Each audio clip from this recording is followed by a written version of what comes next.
দৃষ্টিদান রবীন্দ্রনাথ ঠাকুরের একটি মনস্তাত্ত্বিক মানবিক ছোট গল্প, যেখানে প্রেম সম্পর্ক, আত্মসম্মান এবং মানসিক উপলব্ধির পরিবর্তনকে কেন্দ্র করে গল্পটি গড়ে উঠেছে। দৃষ্টিদান শব্দের অর্থ হলো দৃষ্টি বা বোঝার ক্ষমতা দান, অর্থাৎ কাউকে নতুন চোখে বা পৃথিবীতে দেখার সুযোগ দেওয়া।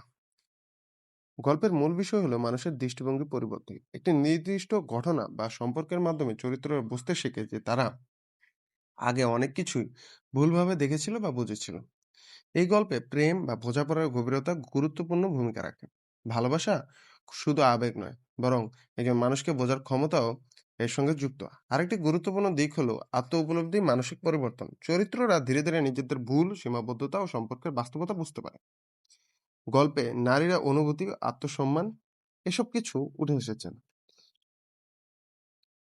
নারী চরিত্রটি নিজেদের মর্যাদা, আবেগ সম্পর্কে সচেতন হয়ে ওঠে।